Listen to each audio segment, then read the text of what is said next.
Hello તાલીમાર્થી મિત્રો, અંગ્રેજી ભાષાના શબ્દ શીખવાનો આજ 9મો દિવસ છે. તો ચાલો શબ્દ શીખીએ. આજનો પહેલો શબ્દ છે અનાઉન્સ. તેનો સ્પેલિંગ છે ANNOUNCE. અનાઉન્સ એટલે જાહેરાત કરવી. ઉદાહરણ તરીકે, the principal announced the holiday. પ્રિન્સિપાલે રજાની જાહેરાત કરી. બીજો શબ્દ છે કમ્યુનિકેટ. તેનો સ્પેલિંગ છે COMMUNICATE. કમ્યુનિકેટ એટલે સંચાર કરવો. ઉદાહરણ તરીકે, ગુડ લીડર્સ કમ્યુનિકેટ ક્લિયરલી. સારા નેતાઓ સ્પષ્ટ રીતે સંવાદ કરે છે. આજનો ત્રીજો શબ્દ છે એક્સપ્લેઇન. તેનો સ્પેલિંગ છે EXPLAIN.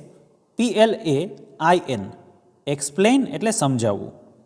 ઉદાહરણ તરીકે, he explained the rules to the team. તેણે ટીમને નિયમો સમજાવ્યા. આજનો ચોથો શબ્દ છે પાર્ટિસિપેટ.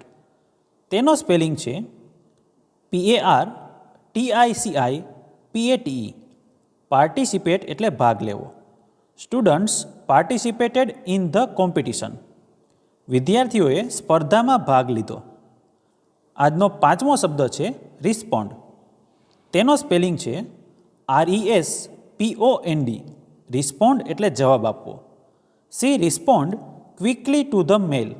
તેણીએ ઈમેલનો ઝડપથી જવાબ આપ્યો. તો મિત્રો, આજે શીખેલા 5 શબ્દો આ રીતે હતા. અનાઉન્સ એટલે જાહેરાત કરવી, કમ્યુનિકેટ એટલે સંચાર કરવો, એક્સપ્લેઇન એટલે સમજાવવું, પાર્ટિસિપેટ એટલે ભાગ લેવો, રિસ્પોન્ડ એટલે જવાબ આપવો. તો આવી જ રીતે ITIને લગતી બધી અપડેટ તથા નોકરીની ભરતીને લગતી માહિતી માટે ચેનલને સબસ્ક્રાઈબ જરૂર કરજો.